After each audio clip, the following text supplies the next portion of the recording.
What's good, ninjas? OJ over here from PlayerEssence, and welcome to another PE Nintendo Switch news video that I have here for you guys today. We've got some awesome information for you in addition to an update on The Legend of Zelda Breath of the Wild when it comes to the frame rates with the newest patch 1.1.1. So let's go ahead and get into the news first. So Famitsu's Most Wanted, March 16th through the 22nd, 2017. Now, and I recently did this, but what's cool about it now is that Go Nintendo actually separated all of the other titles as far as PS4, Xbox One, blah, blah, blah, PS Vita from the Nintendo titles. So this list is going to be Nintendo only titles so we can get through it right away. So at number 1 is Dragon Quest XI, and that is on the 3DS with 650 votes. Next we have Splatoon 2 on the Nintendo Switch, 440 votes. Number 3, we have Fire Emblem Echoes Shadows of Valentia on the Nintendo 3DS with 411 votes. Number 4, Mario Kart 8 Deluxe on the Nintendo Switch with 332 votes. Number 5, Super Mario Odyssey on the Nintendo Switch with 330 votes. Number 6, The Alliance Alive on the Nintendo 3DS with 318 votes.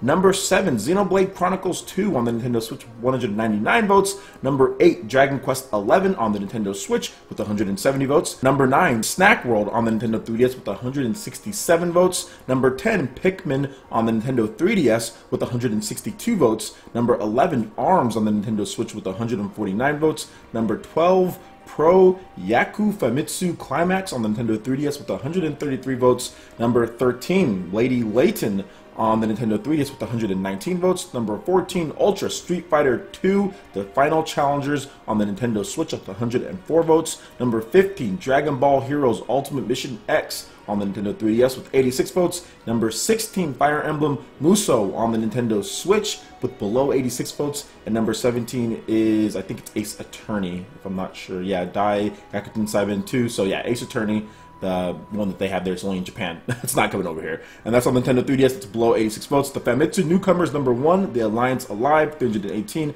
Number 2, Snack World. And number 3, ARMS. So pretty cool stuff all around. We have the Famitsu's Most Wanted. For those who do not know, if you're wondering why I'm rattling off all this, Famitsu polls their readers to what their most anticipated games are. And this time we actually have a list just for Nintendo titles instead of mixing everything together. So that's pretty cool. So I don't have to kind of just skim through. So awesome stuff there. I'm really looking forward as far as my own games that I'm looking forward to the most, and this is the reason why I go over this, guys, because there's a lot of games that I'm really looking forward to. And for me, definitely Dragon Quest XI is one of the big ones. Obviously Splatoon 2 is big. Mario Kart 8 Deluxe on the Nintendo Switch, very good. Looking forward to that. Super Mario Odyssey obviously is a big one. I'm looking forward to that so much. Seems to me like it's a galaxy, and it's like Super Mario 3D World, and it's like Super Mario 64, Sunshine. It's like all the cool Marios kind of like put together in like such a fresh coat of paint. It's looking amazing graphically, and can't wait to play that one. Xenoblade Chronicles 2 is probably the biggest one on here for me personally. I'm really looking forward to Xenoblade Chronicles 2. I love Xenoblade Chronicles. I love Xenoblade Chronicles X, so this one's looking really, really good. And Fire Emblem Muso, definitely looking forward to that. Fire Emblem Warriors 2017. 2017 is going to be an amazing year. I have so many games to play, but just not enough time. Still need to play Nier Automata more. Still need to play Neo more. Still need to play Persona 4, Zelda. Still playing Zelda. Well over 120 hours into that. So, man, it's such a good time to be alive for a gamer when it comes to Japanese content. We're getting some really good games.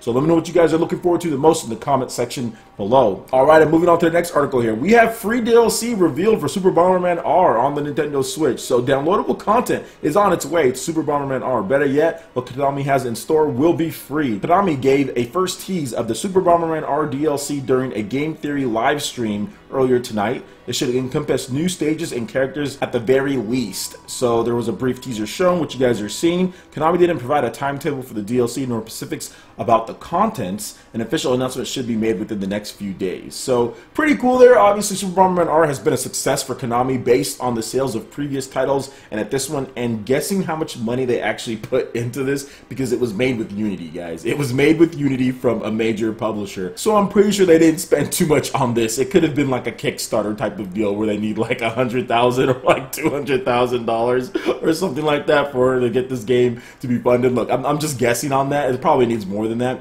but still, it wasn't like a break the bank type of game. Yeah, it's actually sold decently in Japan. I think it's well over 50,000 units in Japan, and I know that it's selling okay here in America. It was sold out on Amazon at some points, and people are buying this game. I'm guessing that it's probably sold over 100,000 units worldwide, and for a Bomberman title, that's actually really good, especially a Bomberman title based on Unity. Even better as far as what they're trying to do. It probably had a cheap budget. So yeah, looking forward to actually seeing what they do with the DLC. They still need to fix a few things when it comes to the online play, when it comes to the actual inputs and stuff like that. So I'm still holding off on actually playing it more, but hopefully we get some more fixes in addition to this free DLC, which Konami says that they will continue to improve the game. So the last update that they had kind of improved things a little bit, but not really. So let's see what they do going forward with this game. And I like the fact that they are supporting it post-launch. Alright, and moving on to the last article here. The Legend of Zelda Breath of the Wild update 1.1.1 is now live. If you have the auto download, it's probably already done on your Nintendo Switch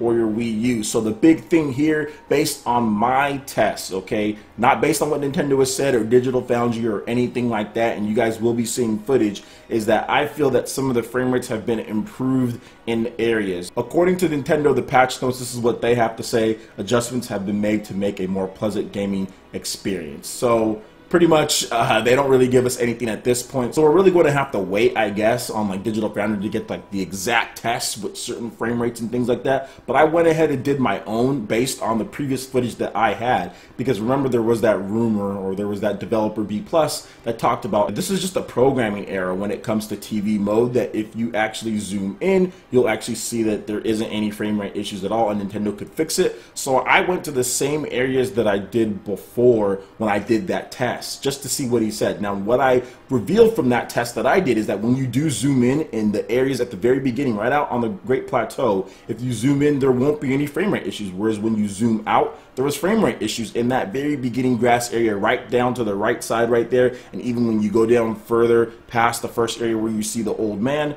and then a little bit further into that grass area on the hill going down, there were frame rate issues there as well. Now, I went back, did the tests, and there were not frame rate issues even when zoomed out. Those frame rate issues were gone when I tested it out. I didn't see any problems or issues there. In a side-by-side comparison, you can definitely see that. Now, when you go to Rogue Forest, that is a little bit more of a mixed bag. Now, it's not as bad as it was before. I mean, it's still frame rate issues here and there, but from what I'm seeing is that it's a little bit more improved as far as the pacing goes. There's not as many frame rate issues, especially when you're not looking at everything at one, because I guess that's where the issues come, when there's like the far distances in the object and the near ones. That's when usually there's some issues in that forest, because that place had some pretty bad frame rate issues. So what I'm noticing is that it's not as bad there anymore, and of course if you zoom in, you have no issues at all. So I still think that it's something that Nintendo can fix, because if you zoom in, it shouldn't not have frame rate issues, and then when you zoom out, it has frame rate issues. Usually when a game has frame rate issues, it has frame rate issues, and there's really nothing you can do, like if you zoom in or zoom out, to fix the frame rate issues. So once again, I still think it's programming errors on Nintendo's end, and I feel that they fixed a little bit of it, but still need a little bit more work to do. But overall, definitely better in that beginning area on the Great Plateau. So the tall grass areas should be better. There's still more places that I could test, but I just wanted to do those two just to get this video out, just to get a brief comparison based on what I've already done. So let me know what you guys think in the comment section. Have you tested it out yourself? Go there, see for yourself, go in the tall grass area at the very beginning, and maybe you'll see what I'm talking about. Alright guys, that wraps it up for this video here. Go ahead and hit that like button if you did like it. Let me know you guys want more content like this going forward in the future, and subscribe to PlayerEssence for the latest news, reviews, discussions, and more. Thank you so much for watching, and we'll catch you ninjas for the next video. Peace.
く